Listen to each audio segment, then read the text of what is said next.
श्रीमद् भगवद गीता दूसरे अध्याय का 13वां श्लोक।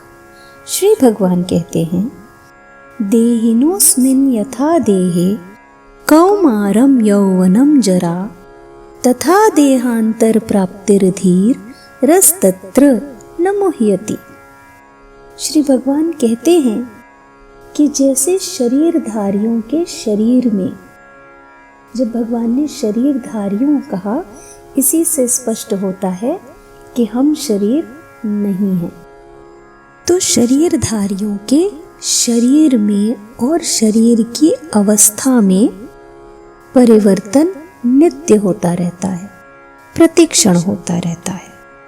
और जो धीर पुरुष होते हैं, जिनको सत असत का स्पष्टता से ज्ञान है, वो इस परिवर्तन से मोहित नहीं होते, वो इस परिवर्तन पर शोक नहीं करते। तो इस श्लोक को डिटेल में समझने के लिए हम पहले ये समझते हैं कि भगवान ने हमको कितने तरीके के शरीर दिए हुए हैं। तो भगवान ने हमें 3 प्रकार के शरीर दिए हैं। पहला स्थूल शरीर। स्थूल शरीर वो होता है जो हमें दिखता है। दूसरा सूक्ष्म शरीर। सूक्ष्म शरीर मन है। और तीसरा कारण शरीर। कारण शरीर हमारे मन का स्वभाव है, जीव का स्वभाव है। अब इन तीनों शरीरों की अवस्थाएं होती हैं। तो स्थूल शरीर की अवस्था को जागृत अवस्था कहा गया है। सूक्ष्म शरीर की अवस्था को स्वप्न अवस्था कहा गया है। और कारण शरीर की अवस्था को सुषुप्ति अवस्था कहा गया है। जागृत अवस्था वो है जो हमारा कॉन्शियस माइंड है। स्वप्न अवस्था वो है जब हम स्वप्न देख रहे होते हैं। जब हम निद्रा में स्वप्न देखते हैं तो हम अपने सूक्ष्म शरीर से ऑपरेट कर रहे होते हैं। और सुषुप्ति अवस्था वो है जहाँ हम निद्रा में स्वप्न भी नहीं देख रहे होते हैं। हम एक ऐसी गाढ़ी गहरी निद्रा में होते हैं कि हमें आसपास क्या हो रहा है हमें कुछ नहीं पता होता। तो यहाँ पे हम कारण शरीर से ऑपरेट कर रहे होते हैं। तो अब भगवान कहते हैं कि शरीरधारियों के शरीर में अवस्थाओं का परिवर्तन होता है। जैसे पहले बाल्यावस्था आती है, फिर युवावस्था आती है, फिर वृद्धावस्था आती है और फिर मृत्यु होती है। तो ये स्थूल शरीर की अवस्थाओं में परिवर्तन हो रहा है। बाल्यावस्था से युवावस्था, युवावस्था से वृद्धावस्था। इन अवस्थाओं के परिवर्तन पर तो हमें शोक नहीं होता। तो फिर हम मृत्यु उपरांत हमारा सूक्ष्म शरीर और कारण शरीर बचता है, तो उस पर शोक क्यों? स्थूल शरीर ही तो समाप्त हुआ है। हमारा सूक्ष्म शरीर और कारण शरीर फिर भी हमारे साथ है। और सूक्ष्म शरीर और कारण शरीर की अवस्था के परिवर्तन से ही हमें देहांतर की प्राप्ति होती है। देहांतर की प्राप्ति होना मतलब दूसरे शरीर की प्राप्ति होना। तो दूसरे शरीर की प्राप्ति होना सूक्ष्म शरीर और कारण शरीर की अवस्था का परिवर्तन है। यदि परिवर्तन नहीं होता इन दोनों शरीरों की अवस्था में, तो हमें दूसरा स्थूल शरीर कैसे मिलता? पर क्योंकि हमें दूसरा स्थूल शरीर मिल रहा है, इसका मतलब है, इससे ये सिद्ध होता है कि सूक्ष्म शरीर और कारण शरीर की अवस्था में परिवर्तन हो रहा है। थोड़ी और बारीकी से देखें तो अवस्था के साथ साथ शरीर में भी परिवर्तन हो रहा है। जो शरीर बाल्यावस्था में था वो शरीर युवावस्था में नहीं रहता है, और जो शरीर युवावस्था में था वो शरीर वृद्धावस्था में नहीं रहता है। तो वास्तव में ऐसा कोई भी क्षण नहीं है जिस क्षण में स्थूल शरीर में परिवर्तन नहीं हो रहा है। और ऐसे ही सूक्ष्म और कारण शरीर में भी प्रतिक्षण परिवर्तन हो रहा है, जो देहांतर से स्पष्ट देखने में आता है कि जैसे ही हमें नई देह प्राप्त होती है, उसका कारण यही है कि सूक्ष्म शरीर और कारण शरीर में परिवर्तन हुआ है। पर बात अब ये आती है कि स्थूल शरीर का परिवर्तन हमें दिखाई देता है, स्थूल शरीर के परिवर्तन का हमें ज्ञान होता है, पर सूक्ष्म शरीर और कारण शरीर के परिवर्तन का हमें ज्ञान नहीं हो पाता। तो अब आगे हम इसी को समझेंगे कि कैसे हम सूक्ष्म शरीर और कारण शरीर के परिवर्तन का ज्ञान अपने संज्ञान में ला पाएं। जब सूक्ष्म और कारण शरीर का ज्ञान ही नहीं होता हमें, तो उसके परिवर्तन का ज्ञान कैसे होगा? तो इसको समझने के लिए हम अब इन शरीरों की अवस्था को समझने की कोशिश करते हैं। तो हमने ये भगवान ने हमको ये बताया है कि स्थूल शरीर जागृत अवस्था का शरीर है, सूक्ष्म शरीर स्वप्न अवस्था का शरीर है और कारण शरीर सुषुप्ति अवस्था का शरीर है।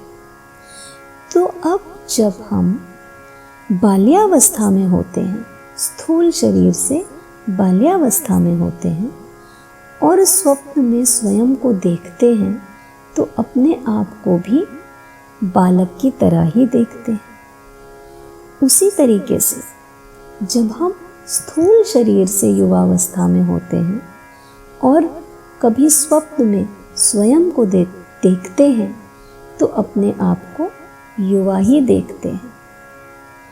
उसी तरीके से जब हम स्थूल शरीर से वृद्धावस्था में होते हैं और स्वप्न में स्वयं को देखते हैं, तो अपने को वृद्ध ही देखते हैं। इससे ये निष्कर्ष निकलता है कि जिस तरह स्थूल शरीर का परिवर्तन हो रहा है, उसी लय में सूक्ष्म शरीर का भी परिवर्तन हो रहा है। बात का चिंतन अवश्य करिए कि आप अपने आप को स्वप्न में कैसा देखते हैं। जिस अवस्था में आप स्थूल शरीर में हैं, आप स्वयं को स्वप्न में भी उसी अवस्था का देखेंगे और ये सिद्ध हो जाएगा कि स्थूल शरीर का परिवर्तन ही सूक्ष्म शरीर के परिवर्तन की भी लय है।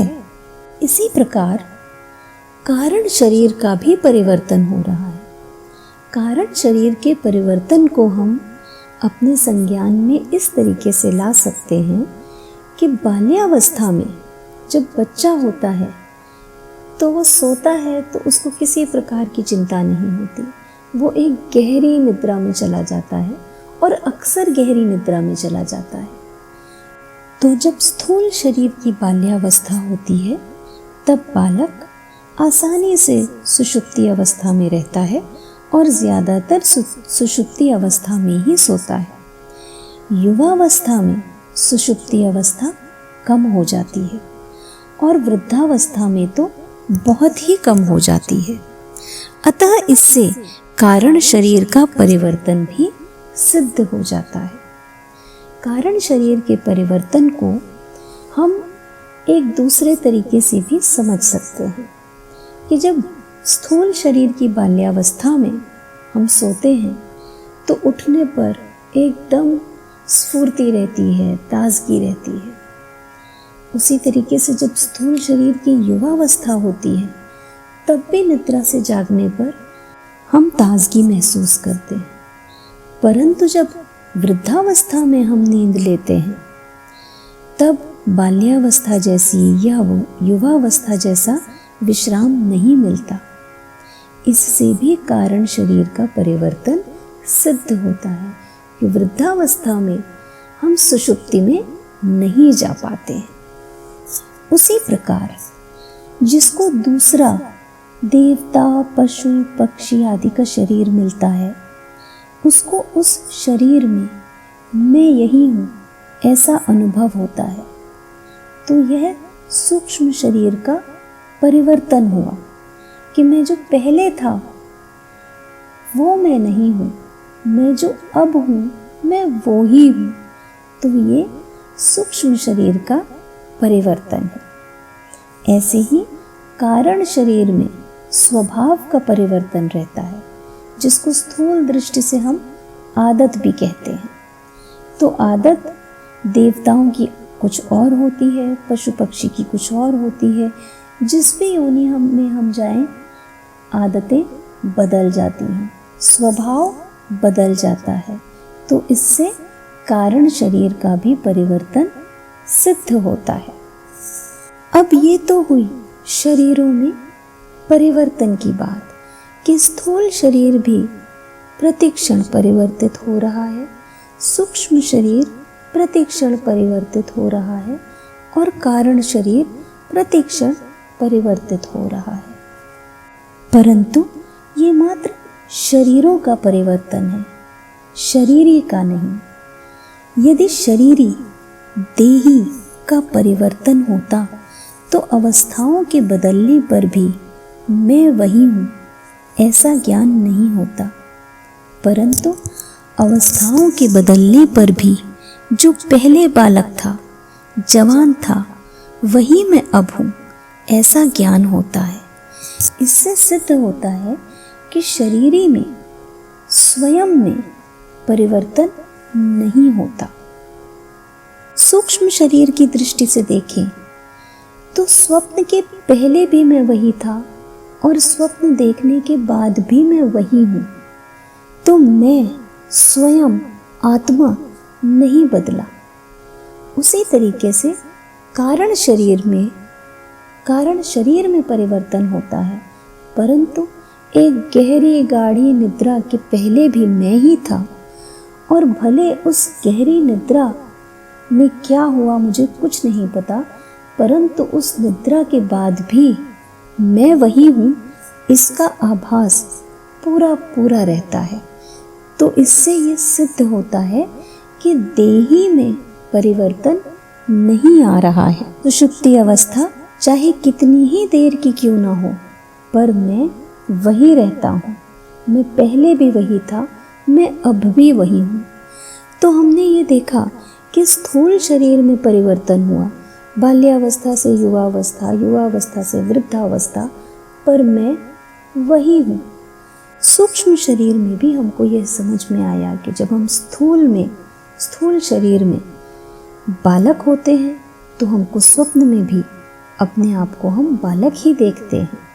युवावस्था में होते हैं तो स्वप्न में भी अपने आप को युवा ही देखते हैं। तो इससे ये सिद्ध होता है कि मैं नहीं बदला, स्वयं नहीं बदला। सूक्ष्म शरीर में परिवर्तन आया, स्वप्न की अवस्था में परिवर्तन आया, पर स्वयं में परिवर्तन नहीं आया। उसी प्रकार कारण शरीर में सुषुप्ति की अवस्था बाल्यावस्था से लेकर वृद्धावस्था तक निरंतर कम होती जाती है, पर स्वयं नहीं बदलता। वो स्वयं वही रहता है जो बाल्यावस्था में था, युवावस्था में था और वृद्धावस्था में था। सुषुप्ति भले कम होती गई हो और एकदम कम हो जाए, पर स्वयं नहीं बदलता। इससे ये सिद्ध होता है कि भले शरीर कोई भी हो, चाहे वो स्थूल शरीर हो, सूक्ष्म शरीर हो या कारण शरीर हो, उसमें परिवर्तन नित्य हो रहा है, निरंतर हो रहा है, प्रतिक्षण हो रहा है। परंतु स्वयं जो देही है, जो शरीरी है, उसमें परिवर्तन है ही नहीं। उसका स्वभाव ही नहीं है कि उसमें परिवर्तन हो। वो अखंड है, वो निरंतर है और वो अखंड रूप से स्थित रहता है, चाहे शरीर की कोई भी अवस्था हो। फिर भगवान आगे कहते हैं कि जिस धीर पुरुष ने इस बात को समझ लिया कि सत क्या है और असत क्या है, कि शरीर और शरीर की अवस्थाएं असत हैं और शरीरी देही जीव सत है, जिसने इसकी स्पष्टता को समझ लिया, जिसने नित्य अनित्य को समझ लिया, जिसने विद्या अविद्या के भेद को समझ लिया, ऐसा धीर पुरुष असत में होने वाले परिवर्तन से मोहित नहीं होता। शरीर की अवस्थाओं के परिवर्तन से शोक नहीं करता। जिसने सत और असत के भेद को समझ लिया, उसको इस बात का ज्ञान हो जाता है, इस बात का प्रकाश रहता है उसे कि शरीर कभी एक रूप रहता ही नहीं और सत्ता कभी अनेक रूप होती ही नहीं। शरीर जन्म से पहले भी नहीं था, मरने के बाद भी नहीं रहेगा, तथा वर्तमान में भी वह प्रतिक्षण मर रहा है। वास्तव में तो गर्भ में आते ही शरीर में मरने का क्रम शुरू हो जाता है। बाल्यावस्था, युवावस्था और वृद्धावस्था, ये 3 अवस्थाएं स्थूल शरीर की हैं और देहांतर की प्राप्ति, दूसरे शरीर की प्राप्ति सूक्ष्म शरीर तथा कारण शरीर की अवस्था है। परंतु स्वरूप की चिन्मय सत्ता इन सभी अवस्थाओं से अतीत है। अवस्थाएं बदलती हैं, स्वरूप वही रहता है। इस प्रकार शरीर विभाग और सत्ता विभाग को अलग अलग जानने वाला तत्वज्ञ पुरुष कभी किसी अवस्था में भी मोहित नहीं होता। भ्रूण एक कण से इतना बड़ा शरीर बन जाता है। इससे बड़ा परिवर्तन का उदाहरण और क्या होगा। परंतु अगर हम इसको सत मान लें तो ये हमारा अज्ञान है, ये हमारी अविद्या है। यहीं पे हमको सत और असत का भेद समझना है कि ऐसा परिवर्तनशील शरीर निरंतर मृत्यु की ओर अग्रसर है। ये अविनाशी नहीं है। अविनाशी तो केवल आत्मा है, शरीरी है, देही है। आत्मा की नित्यता को एक और तरीके से हम समझ सकते हैं कि शास्त्रों में हम कहते हैं कि जीव 84 लाख योनियों में भटकते हुए स्वर्ग और नरक से गुजरते हुए भगवत प्राप्ति की ओर जाता है। तो अगर वो 84 लाख योनियों में से गुजर रहा है, इसका तात्पर्य है कि वो अनेकों अनेक शरीर धारण कर रहा है, पर वो स्वयं तो नहीं बदल रहा है ना। वो अगर स्वयं बदलता होता तो इतनी योनियों में कैसे चक्कर लगाता। वो स्वयं नहीं बदल रहा है, केवल अपने शरीर को बदल रहा है। तो शरीर के बदलने पर मोह होना, शोक होना मूर्खता है, क्योंकि जन्मना और मरना हमारा धर्म नहीं है, यह तो शरीर का धर्म है। हमारी आयु अनादि है, अनंत है, जिसके अंतर्गत अनेक शरीर उत्पन्न होते हैं और नष्ट होते हैं। आत्मा को जीव क्यों कहा गया है? आत्मा को जीव कहने का एकमात्र कारण है अविद्या। और अविद्या क्या है? सत और असत में भेद न कर पाना ही अविद्या है। हमको इस बात का निरंतर चिंतन करना है और संज्ञान में लाना है कि शरीर की गति अलग है और आत्मा की गति अलग है। शरीर सांसारिक है, प्राकृतिक है, परंतु आत्मा परम तत्व का अंश है, वो परमात्मा का अंश है, वो निरंतर नित्य चिन्मय है। परंतु इसी अविद्या के कारण अंत समय में जीव सांसारिकता के मोह में बंध जाता है। वो ये भूल जाता है कि अंत समय में उसकी स्मृति में केवल भगवान होने चाहिए, और इसी अविद्या की वजह से उसके मन में कारण रहता है, और कारण शरीर की वजह से वो नया जन्म लेता है। जिस दिन ये कारण नष्ट हो जाएगा, कारण शरीर का नष्ट हो जाएगा, तो जीव मुक्त हो जाएगा। फिर वो जीव नहीं, आत्मा बन जाएगा और परमात्मा से मिल जाएगा। श्लोक ये थोड़ा कठिन है, कोई भी संशय हो तो प्लीज़ सवाल पूछिए। पिछले तीनों श्लोकों में तत्व की बात शुरू की है भगवान ने। तो शुरुआत में ही हमें तत्व को पकड़ के चलना है।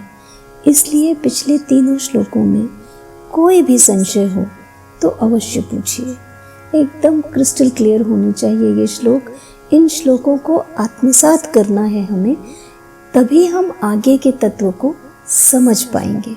इनफैक्ट आगे का तत्व समझना इतना मुश्किल नहीं होगा, क्योंकि इन 3 श्लोकों को समझ के हमको तत्व ज्ञान की शैली समझ में आने लगेगी। Thank you.